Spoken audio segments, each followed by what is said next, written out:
Бүгін бізде осы мәселе бойынша теңіз портынан басшысының еңбек демалысында болуына байланысты Түркменбаев Абай Ноғайұлының сыбайлас жемқорлыққа байланысты оларда бір лауазым ашып, комплаенс бақылаушы жасақталған екен. Сол лауазымның иесі Таңатхан Бөгенбаевич Есетов мырза келді. Олай болатын болса, баяндамашыға сөз берейік. Здравствуйте, уважаемые члены комиссии. Разрешите представиться. Меня зовут Таңатхан Бөгенбаевич Есетов. Я с прошлого года являюсь комплаенс-контролером Актауского международного морского порта. Разрешите выступить с докладом, вкратце, тезисно, по той работе, которую и я, и общество проводит в рамках реализации борьбы с коррупцией. Как вы заметили, представляя меня в акционерном обществе Актауский морской торговый порт, была введена должность согласно изменениям в законе о противодействии коррупции в 2020 году, была введена должность комплаенс-контролера.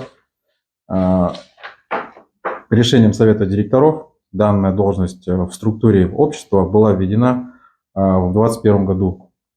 На данную должность был назначен я в 2022 году, приступил к обязанности с 11 июля 2022 года. За время работы в данной должности были осуществлены следующие мероприятия. Был разработан кодекс деловой этики Актауского морского порта. Также был разработан антикоррупционный стандарт в сфере закупок, коммерции и HR-деятельности. Все данные документы были размещены на официальном веб-сайте нашего общества. Также была разработана политика противодействия коррупции в Актауском морском порту и политика конфиденциального информирования, которая регламентирует деятельность горячей линии, когда люди могут обратиться, если видят какие-то проявления непотизма, нарушения принципов меритократии, либо какие-то коррупционные иные проявления. Также в процессе деятельности была разработана политика по управлению конфликтом интересов, так как данный сектор деятельности у нас регламентируется законом о противодействии коррупции. В отчетном периоде мной как комплаенс-контролером была разработана данная политика и утверждена Советом директоров от 2 декабря 2022 года. По итогам 2022 года были приняты все необходимые меры по недопущению, предотвращению потенциальных либо фактических конфликтов интересов должностных лиц и работников нашей организации. Фактов наличия конфликта интересов на 2022 год выявлено не было, однако в 2023 году в первом квартале были выявлены 2 факта наличия конфликта интересов у руководящих работников. По ним были проведены все соответствующие мероприятия, которые изложены в политике по урегулированию конфликта интересов, а также в законе о противодействии коррупции.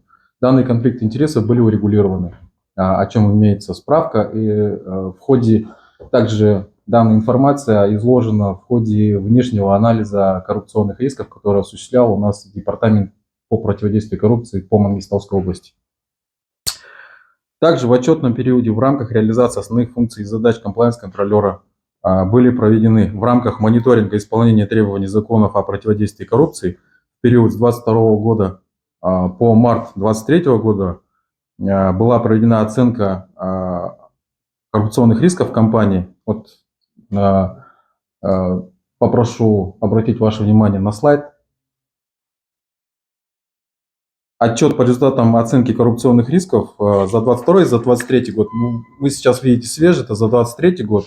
Это непосредственно моя обязанность, в первую очередь, проведение оценки коррупционных рисков в деятельности нашей организации.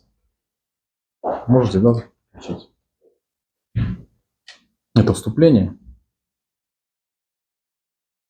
Вот у нас было выявлено 4 выявленных применимых требования, 4 корректирующих мероприятия по ним было разработано. 33 коррупционных риска включены в реестр рисков, а один коррупционный риск был включен в красную зону. И по итогам данного отчета был составлен план мероприятий. Были включены 8 мероприятий в данный план. Ну, это здесь тренды идут, это больше как тезисы идут. Что мы анализ проводим там, в соответствии с международными стандартами. Здесь актуальные вопросы по внедрению комплаенс-программы в квази-госсекторе идут. А какие проблемные моменты есть, какие, допустим, там, недопустимые моменты.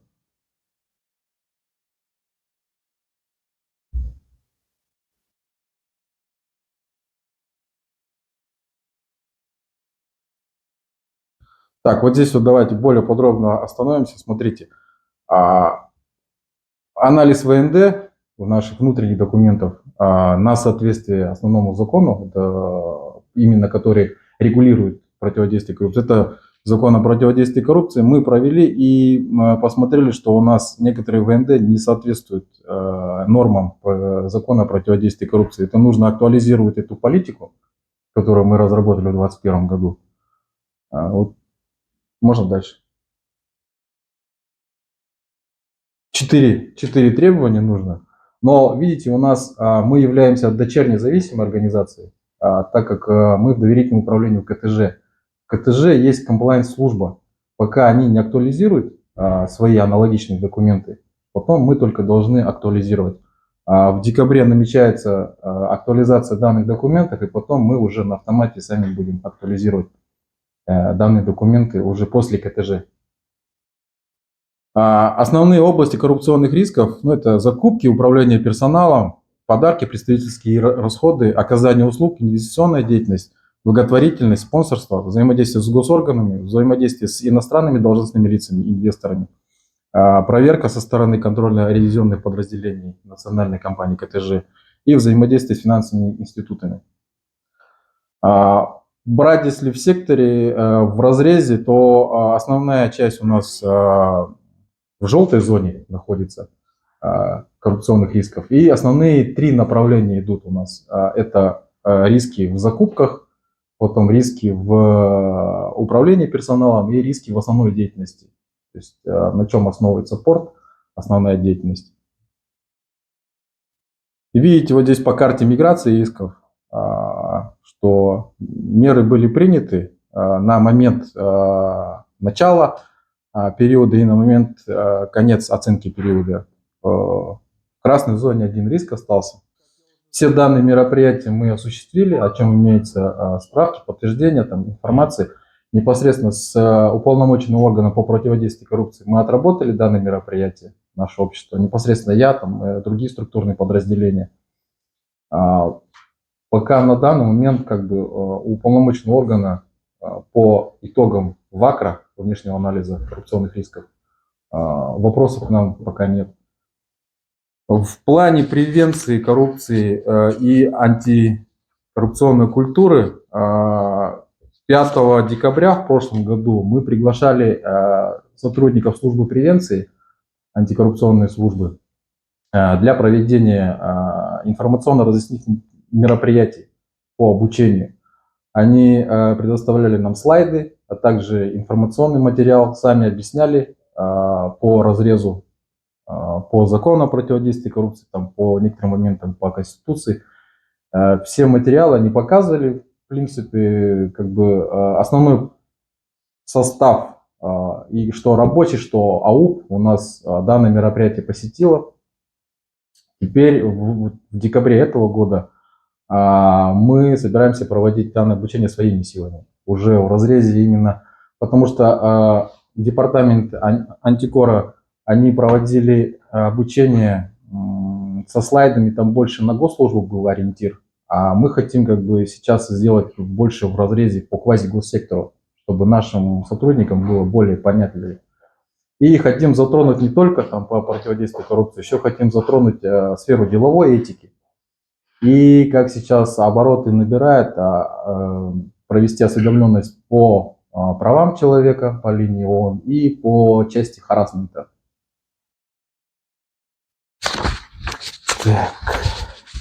Ну, останавливаться я не буду более подробно на операционной деятельности комплайенс-контролера, сколько было проведено за год, там, за полгода, сколько было проведено проверок по долгосрочным контрактам, потом по выплатам премий. Это все есть в справке Антикора. В принципе, я повторяться не буду.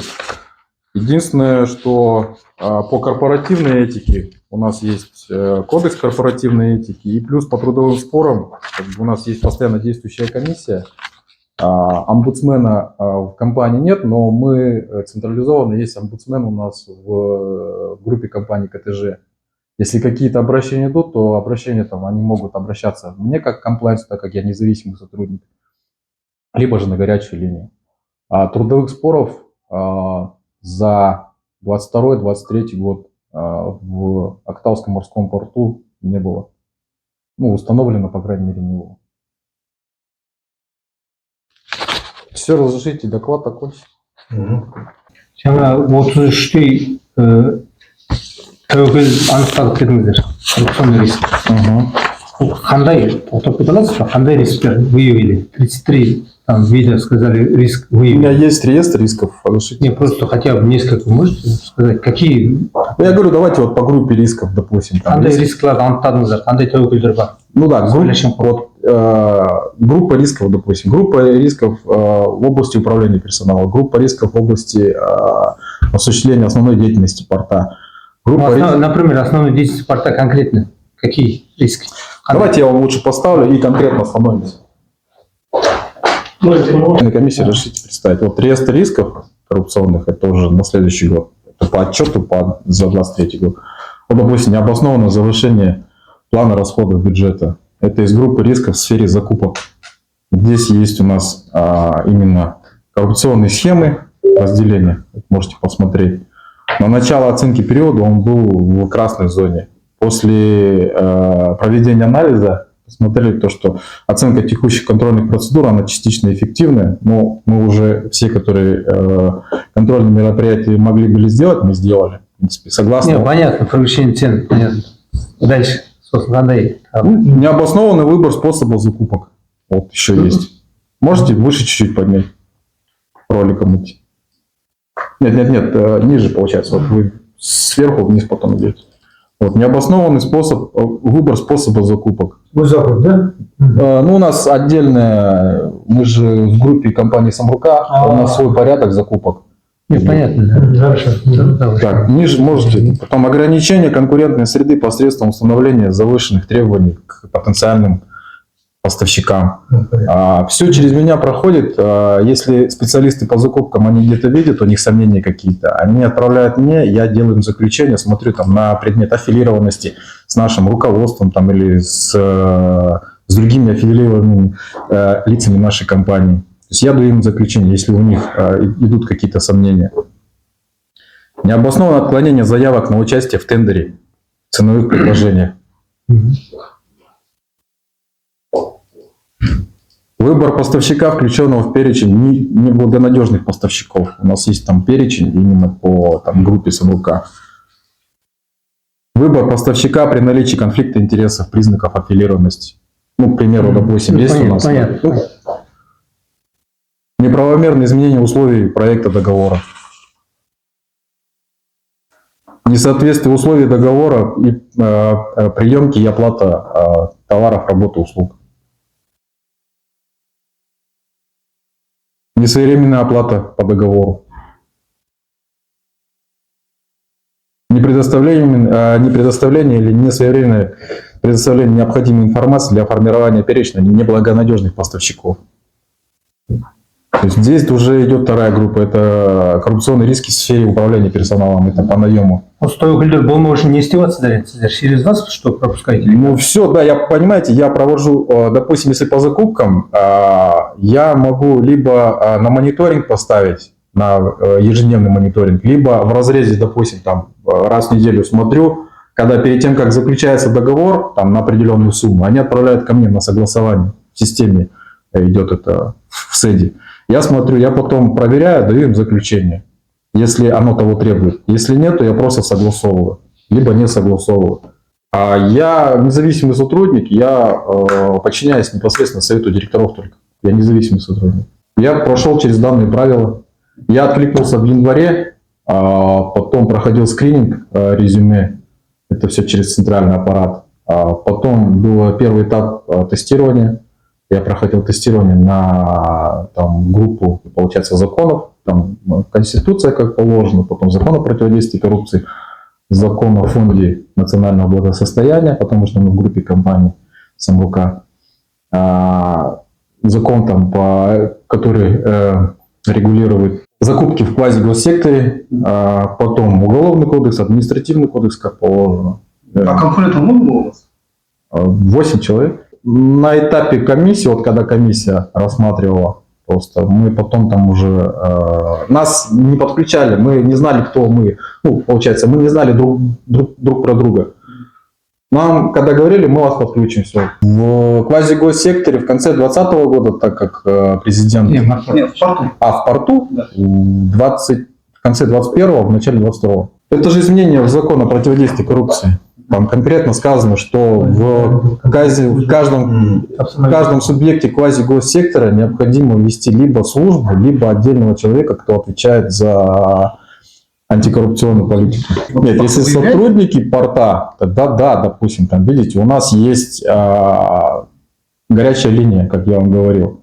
Может каждый любой сотрудник обратиться, если он где-то услышал там, или где-то стал свидетелем того, что там какие-то там проявляются элементы непотизма там, или нарушения принципов меритократии, либо же коррупционные любые проявления. С антикоррупционной службой у нас непосредственно взаимодействие. Я, допустим, там, если у меня есть все основания считать, что кто-то из высшего руководства там, или там, из среднего менеджмента или низшего менеджмента, там, если есть признаки аффилированности или там, наличие там, у него какой-то коррупционной составляющей, я пишу справку, либо пишу аналитическое заключение, направляю в антикор, там есть служба превенции, я непосредственно с ними работаю. Они могут мне дать заключение, либо там я спрашиваю у них, к примеру, там, я провожу антикоррупционный мониторинг, допустим, там, провожу по этой области деятельности. Есть подозрение, допустим, там, что вы работаете на второй работе, к примеру, или там, на третьей работе. Если вы, допустим, работаете на второй работе, к примеру, там, не будет это являться конфликтом интересов. А как мне узнать? У меня же доступа нет. И я излагаю все свои там, доводы в этой справке, направляю в антикор, они уже смотрят. И я там прошу проверить там, по имеющимся у вас информационным ресурсам, то есть по пенсионным. Если человек официально пенсионный выплачивается с другой компании, там, и они являются нашим контрагентом в порту, то это уже явный признак того, что человек с конфликтом интересов. Я же говорю, 2 факта было выявлено. Один был выявлен в плане того, что там у нашего топ-менеджмента был, ну, допустим, там ребенок, он работает тоже в порту, но он находится в прямом подчинении. Мы это на местном уровне сами решили это все. Сотрудника перевели в другое подразделение, которое не находится в прямом подчинении у этого топ-менеджера. Оно не послужило увольнению? Причинами? Зачем? Ну, мы же не карательный орган, чтобы сразу там увольнять, сажать кого-то. Второй факт, да, вот как я сейчас объяснял, что человек работал на 2 работах. Мы, в принципе, это даже было поручение антикора провести расследование по данному моменту. И они поручили мне как комплайнс-контролеру. Я провел расследование, выявил то, что сотрудник, действительно у нас там сотрудник был в службе мореплавания, то есть сменный капитан, он работал еще в другой компании. Но мы провели заключение, с ним побеседовали, он принял решение уволиться. Ну, потому что там он работал в международной компании, которая хоть и является нашим контрагентом, но там, допустим, у него оплата больше идет. То есть он ушел от вас? Да. Ну да, мы ему предложили несколько вариантов решить данный конфликт интересов. То есть там не было такого, пиши, там, увольняйся. Там. Да. Мы предложили вот так, так как мы являемся субъектом квазигоссектора, и мы подпадаем под закон о противодействии коррупции, то-то, то-то, то-то. Ему полностью разложили, объяснили. Он говорит, хорошо, я подумал. Он на следующий день пришел, я принял решение, что мне лучше работать в той международной компании, потому что там он, помимо своей деятельности, он еще и путешествует, понимаете? Он же летает там, в мировом океане, там осуществляет деятельность. А насчет кадровой политики вы не можете, да, ответить, да?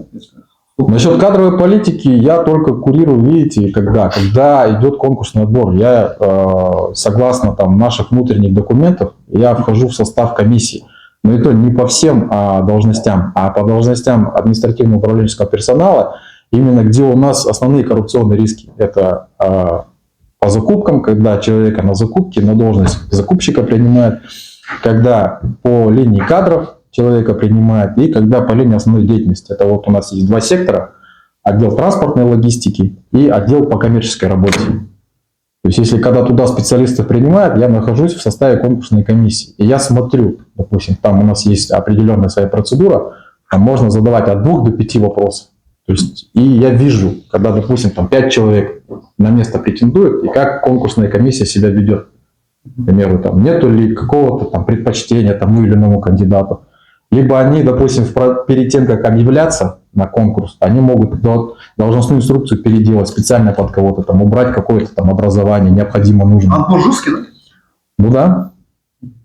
Ну, у нас, видите, централизовано это все. Это не только наша политика в этом плане, а у нас правила разработаны по группе компаний КТЖ.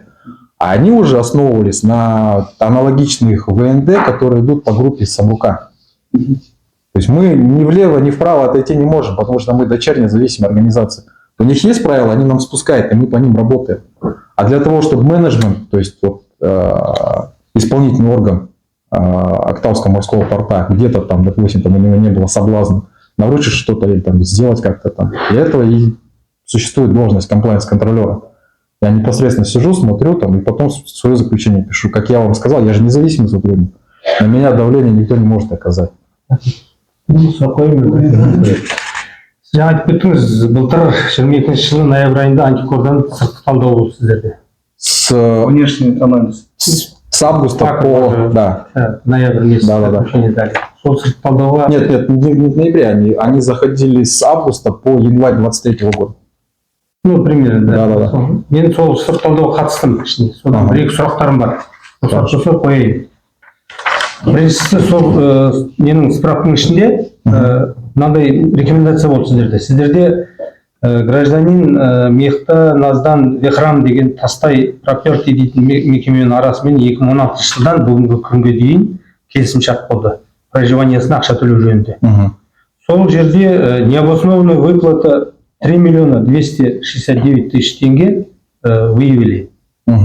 И рекомендация жазып кетті сіздерге, что просили, вы провели, что служебное расследование. Да. Сол жүргіздіңіздер ма, сол ақша қайтарылды ма, не болды екен? Бірінші сұрақ. Вернули? Так, как вы правильно сказали, в справке было указано, потом в плане мероприятий, которые совместно подписывали наш менеджмент, то есть руководитель исполнительного органа и руководитель службы превенции, я не помню, вроде Байгилов. Там был пункт провести расследование по данному выявленному факту. Мы проводили совместно. По части кадровой проводил служебное расследование я.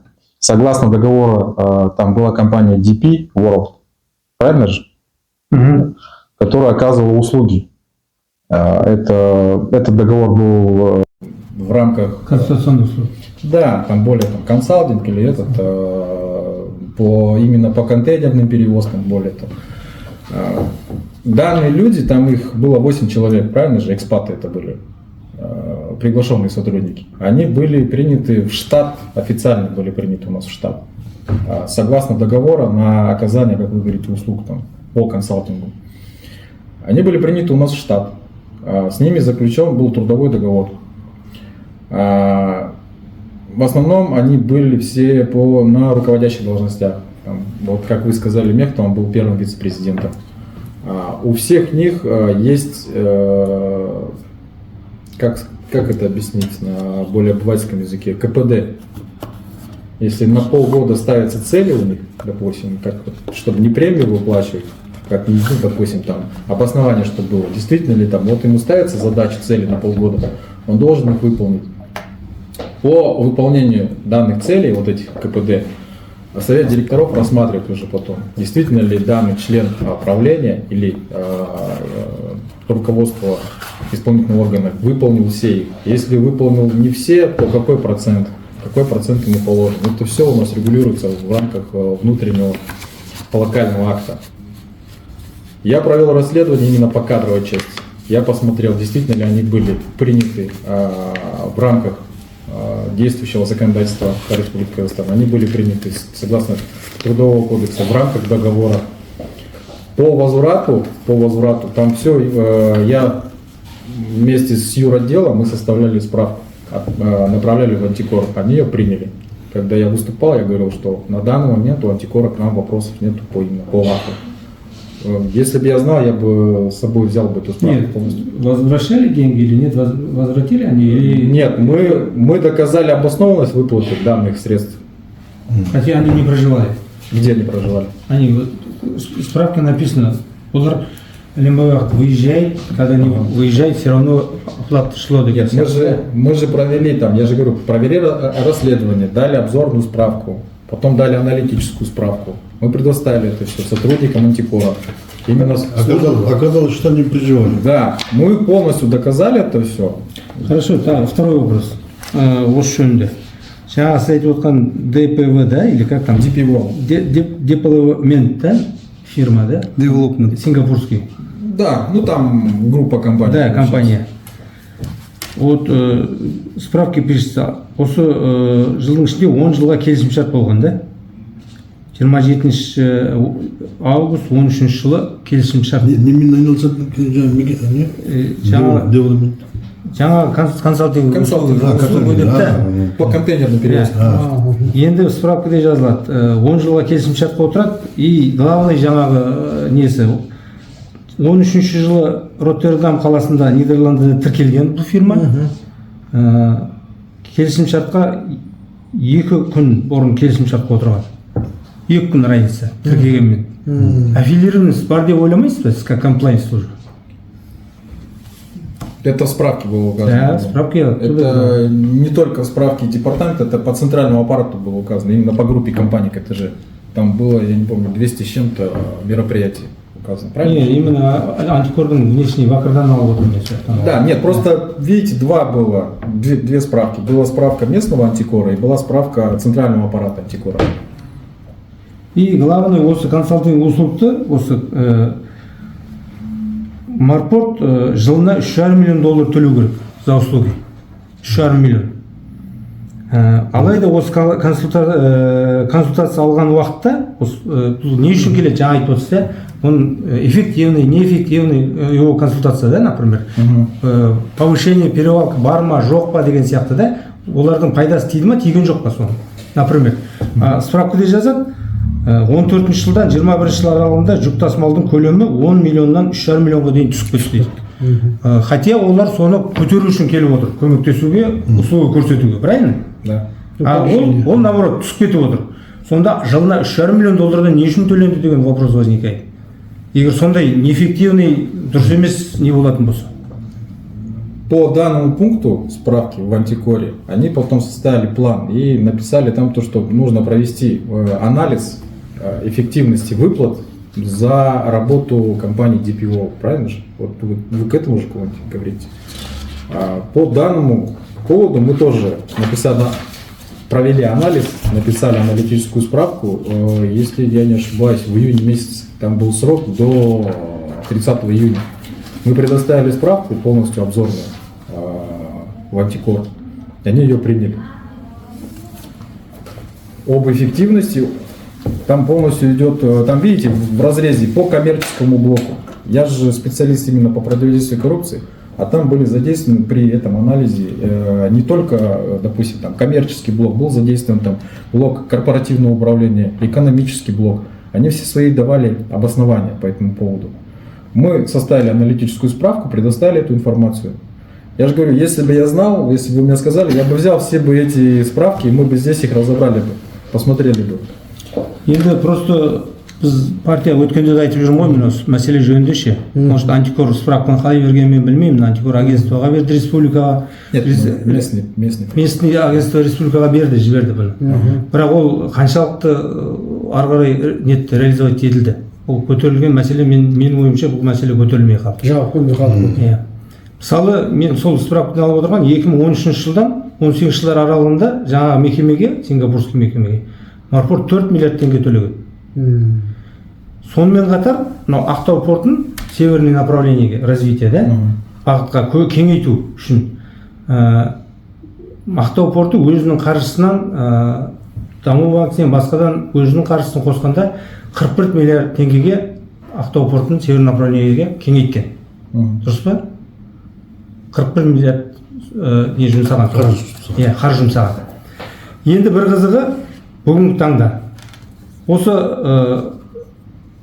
солтүстік жаңағы направление кеңейген порттың 60%-ын сингапурлық компания, жаңа девелопмент компаниясы иелік етеді. 30% КТЖ, ал портта 10%. Қаржының бәрін төлеген Морпорт. Дұрыс қой? Ну, я не знаю, меня тогда не было. Вот мен айтып отырмын енді. Надо справкадан кейін сіз енді как комплайнс служба анализ жасап зерделеуіңіз керек еді ғой, қарауыңыз керек еді ғой. Это ваша работа прямой. Ну, там не только я участвую, я в комиссии вообще говорю, как комплайнс служба вы должны были это поднять. Это вы независимый. Но мы и проводили это совместно, комиссионно. Енді қараңыз, 10% тиесілі Марпортқа, 60% шетелге кетіп жатыр ақшаны, северный направлениеге түскен ақшаны. Бірақ жаңағы қарыз алған 41 миллиардты Марпорт төлеп отыр да. Сонда анау не үшін береді 60% Сингапурдың фирмасына? Никакой вложения не делал. Почему 60% передали? Вопрос просто. Соңғы, вот, например, 5 жылдың ішінде Марпортқа түскен пайда 2 миллиард теңге бар болған. Енді және бір вопрос. Бұл солтүстік направление кеңейту бағытында, например, северное направление развития. Для чего кеңейтуге не үшін жоба жасап, не үшін кеңейтті?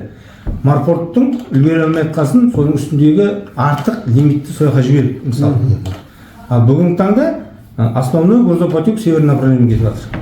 Опять же, ол жерден түскен пайда 60% Сингапурға кетеді. Сонда біздің мемлекеттің пайдасын, мемлекеттің қаржысын ойлап отырған кім бар деген сұрақ туындайды нақты.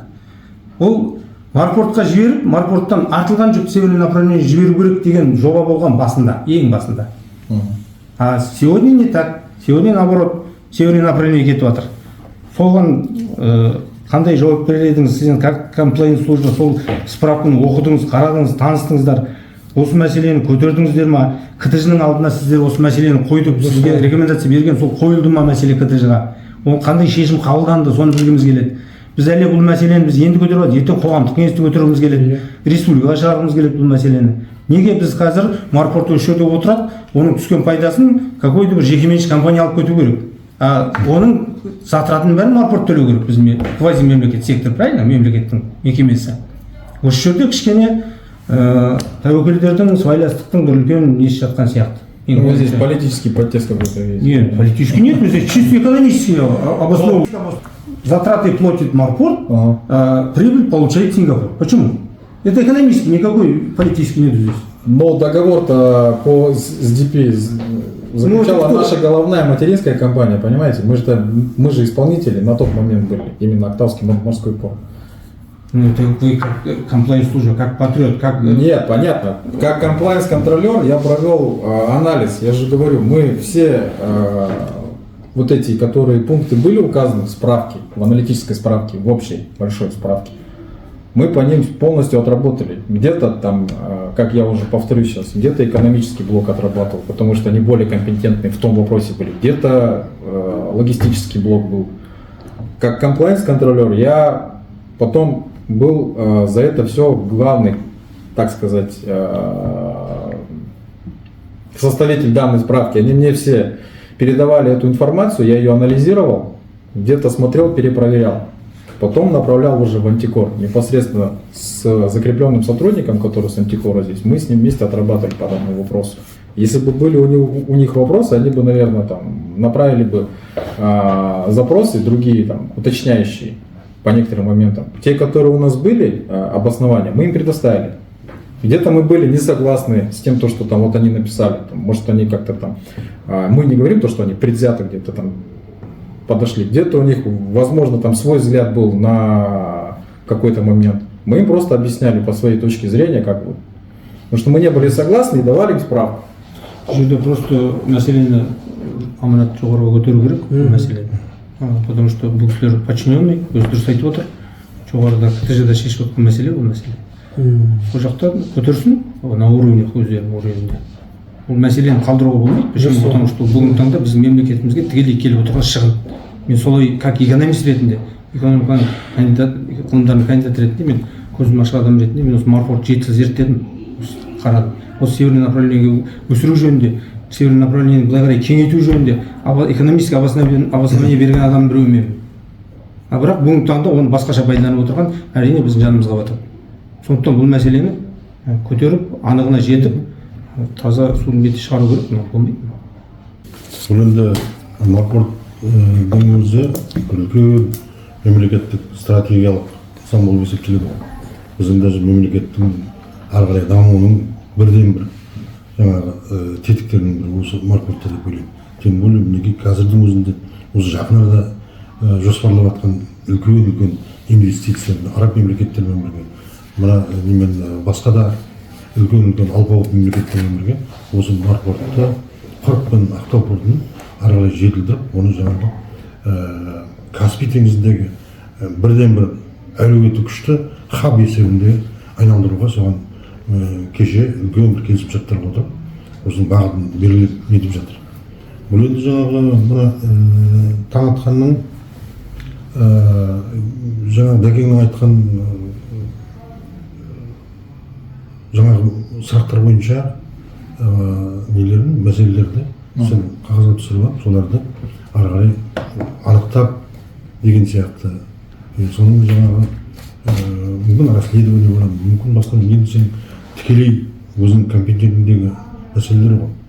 Сондықтан солардың бәрін жаңағы ашып, анықтап, соны жұмыстан етіп біз есептейміз.